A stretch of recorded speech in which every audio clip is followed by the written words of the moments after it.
நம்ம கடலை கொடுக்குற மாதிரி குறுக்கி போய் போட்டாங்க. ஆனால் பீகாருக்கு 35,000 கோடி. கடந்த ஆண்டு குஜராத்தில் வெள்ளம் வந்தது 1000 கோடி, கேட்கவே இல்லை.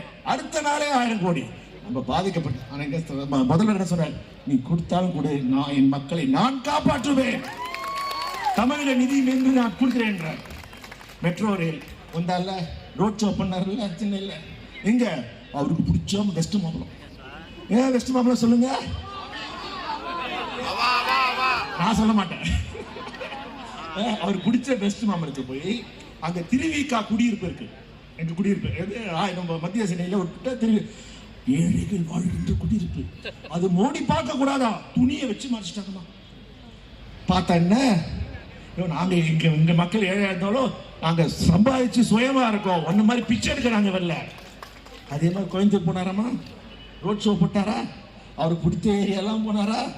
அந்த ஒரு ஜோக்கர் இருக்கானே, யாருமா அவன், ஆட்டுக்குட்டி, ஆட்டுக்குட்டிக்காக போனாரா.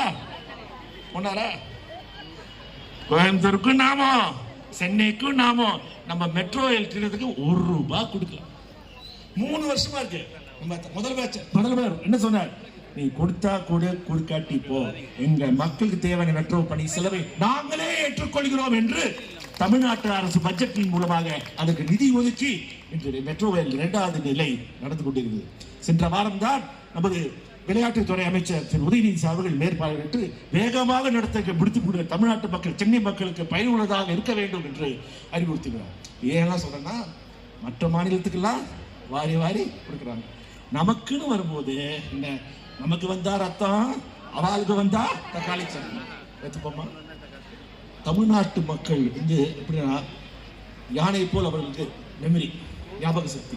இந்த மாதிரிகளை வஞ்சிக்கின்ற போது நாங்கள் மறக்கவே மாட்டோம். உனக்கு சரியான பாழை தைப்போம். அதே போல் பரவாயில்ல, எங்களுக்கு நாங்க எப்படியாவது முதலமைச்சர் இருக்காரு, அவர் நம்மை காப்பார். இத்தையும் சொல்ற திட்டம் கொண்டு வந்திருக்காங்க, திறன் மேம்பாட்டு திட்டம். யாரு, ஒன்றிய அரசின் சார்பாக புதிதாக திறன் மேம்பாட்டு. அதை படித்த இளைஞர்கள்